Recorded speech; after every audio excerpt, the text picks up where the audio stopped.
Preparing for your check ride can feel really overwhelming and intimidating.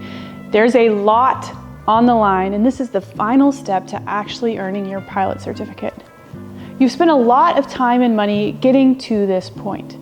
You studied and passed the written exam, and you've spent hours upon hours in the airplane with your instructor, not only learning the maneuvers, but perfecting them and getting them to airman certification standards. At this point in my career, I have taken a lot of check rides, but each one still makes me a little nervous, and I remember how nerve-wracking that very first check ride was. In fact, I learned the hard way that you need to remain calm and make sure you show up prepared. On my private pilot check ride, when I showed up to the airport, I was getting all my documents together and laying everything out before the examiner arrived. As I'm doing that, I realized I left my headset in its bag at home. Now that's not a big deal. There were plenty of people at the airport and I could have borrowed a headset from someone. But the kicker is that my pilot logbook was in my headset case. So today I'm sharing with you 3 essential steps that you can take to show up to the check ride not only prepared, but with confidence because you know you're ready.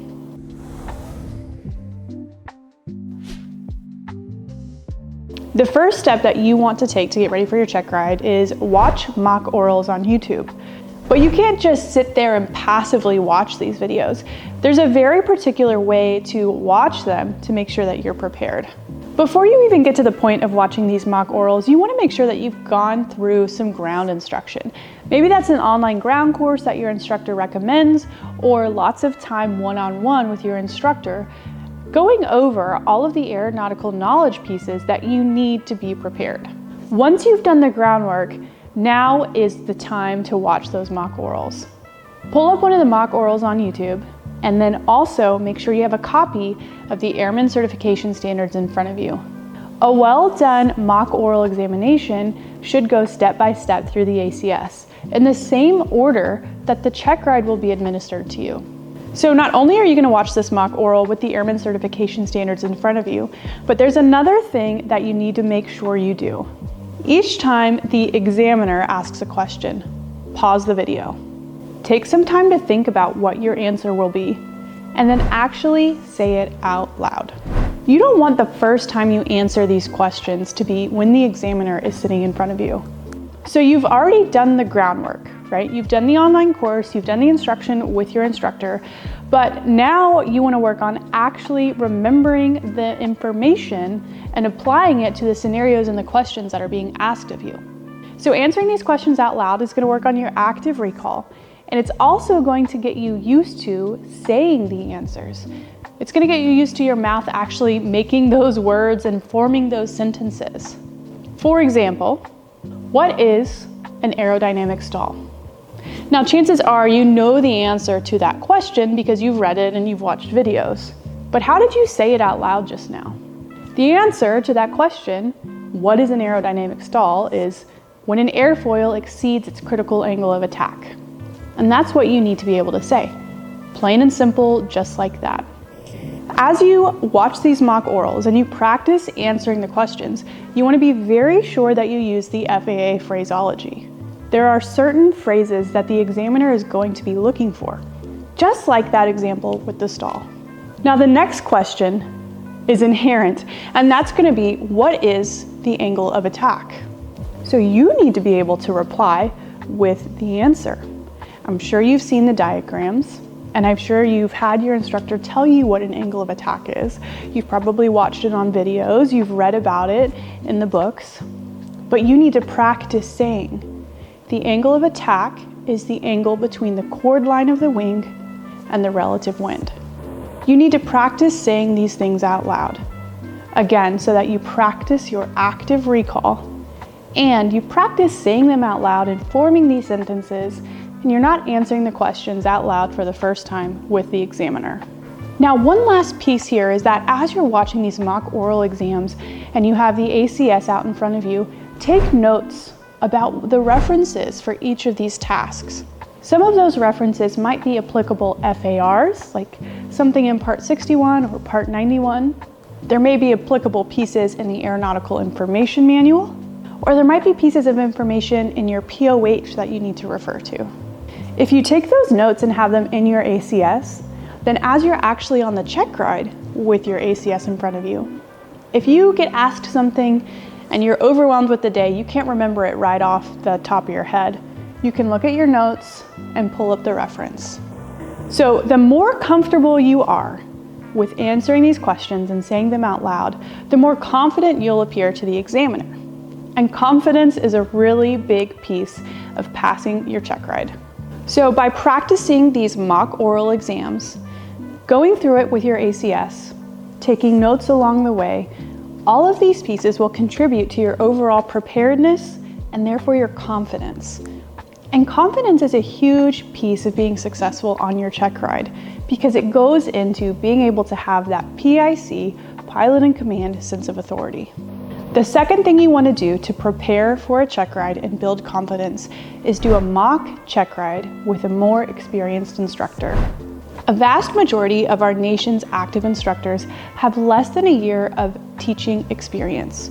They might not have a whole lot of endorsements that they've given to candidates for a practical exam. However, I can assure you that there are experienced instructors in your area. If you're learning to fly at a Part 141 flight school, stage checks and end-of-course examinations are part of the regulatory process that has to happen in those programs. Under Part 61, you don't have to have a final stage check. You can fly with just your primary instructor the whole time and then get your endorsement and go off on your own. But it's always a good idea to go up and fly with another instructor. Let them take the role of examiner. There are a couple reasons why this mock Checkride with a more experienced instructor will help you build confidence. The first is that it puts you in that role of being examined.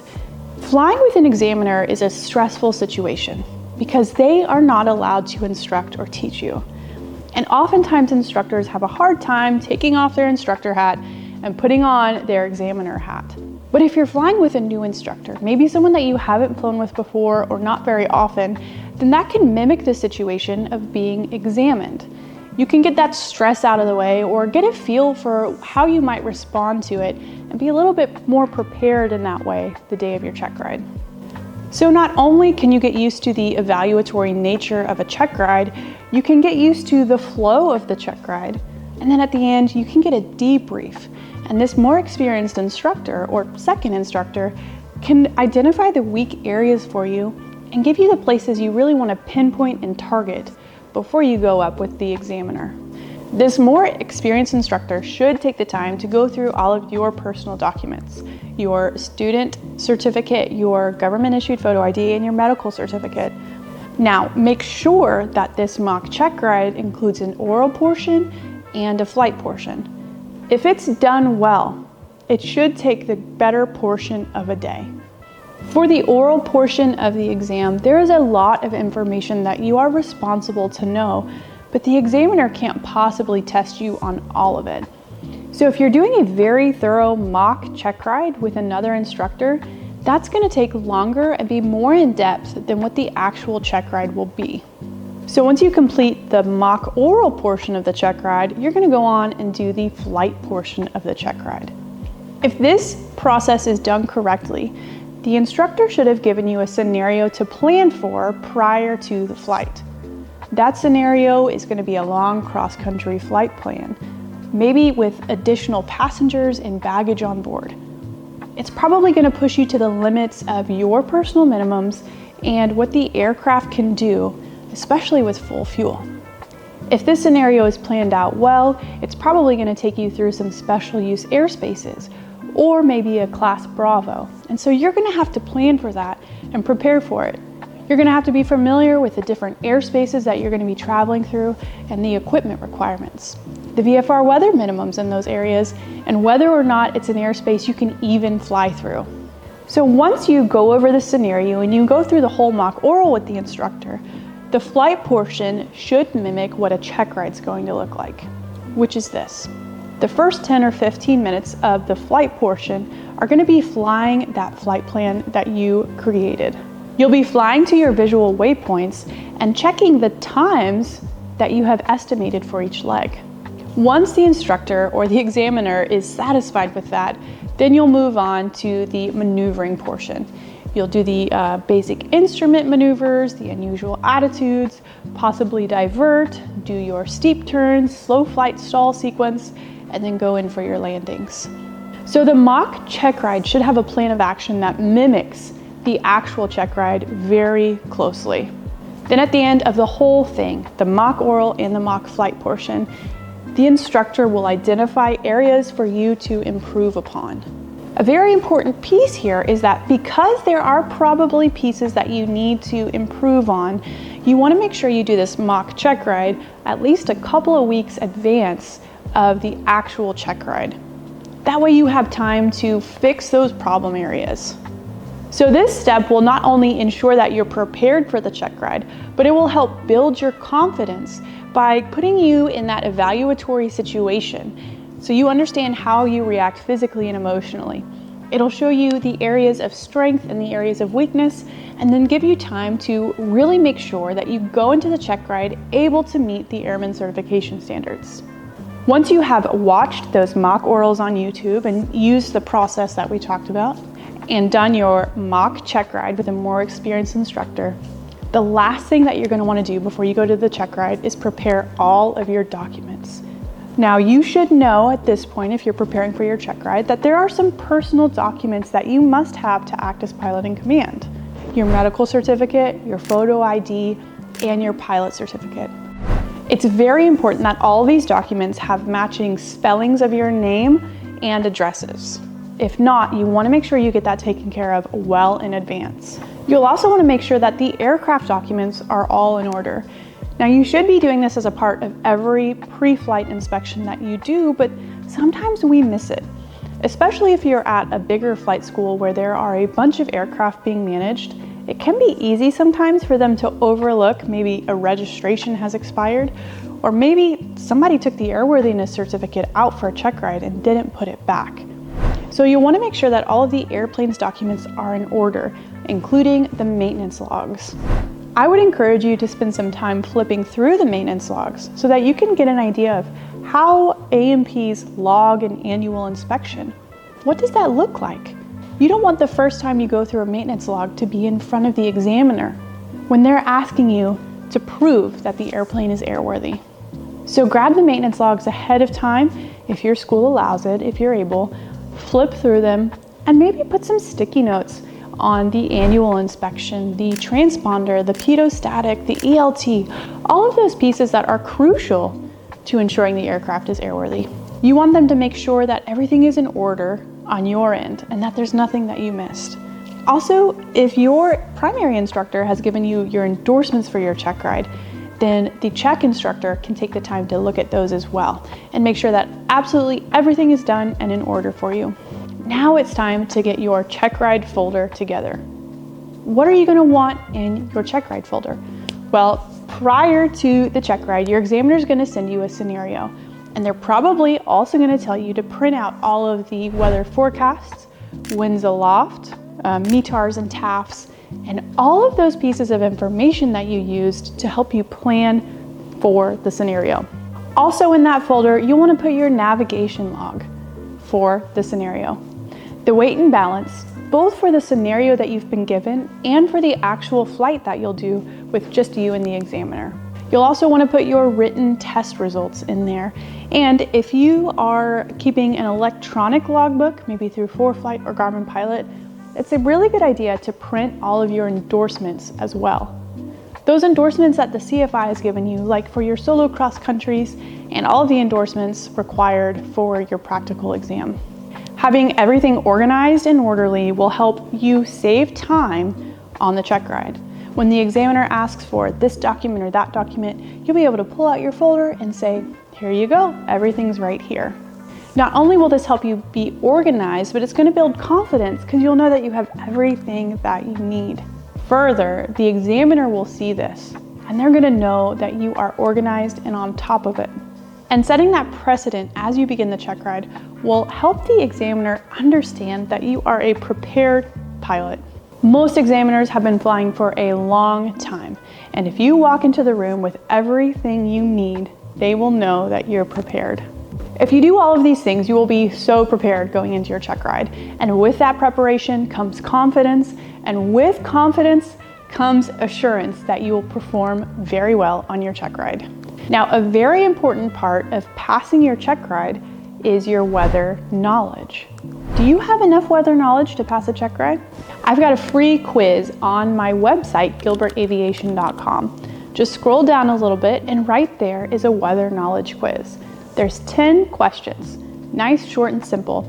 Now, it doesn't cover every question that you might be asked on a check ride, but there is a good mix of weather theory and aeronautical decision making. So by taking that quiz, you'll know if you're prepared or not for your check ride. If you enjoyed these tips and feel that they're gonna help you prepare for your check ride, I'd like you to consider supporting AeroSafe on Patreon. Those contributions help me continue to empower pilots just like you. Last note, if you get a letter of disapproval, it is not the end of the world. Now, that's what we typically call a check ride failure, but it's not really a failure, right? It just means that there's one or more areas that you failed to meet the standards on. Following these 3 steps will help prevent that from happening, because there's lots of different eyes and lots of practice and self-study that will help you prepare for the check ride. But even then, sometimes we all have a bad day. But a check ride disapproval, again, is not the end of the world. It's an opportunity to get up and learn and keep trying. Also, a disapproval means that you have completed some things well, and now you really know the areas to pinpoint and target and focus on moving forward. And with that pinpoint focus, you can keep learning, keep improving, and really focus on staying the confident pilot that I know you can be. If you're wondering what happened the day of my private pilot check ride when I didn't have my headset or my logbook, fortunately, I showed up early, which means that I had time to make a phone call and have someone bring my headset and logbook. And it got there before the examiner ever even knew. If this video helped you out, don't forget to subscribe, hit the like button, and ring the bell. If you have a check ride coming up and you have some big check ride questions, drop them down below and I'd be more than happy to help you figure them out. We'll see you next time.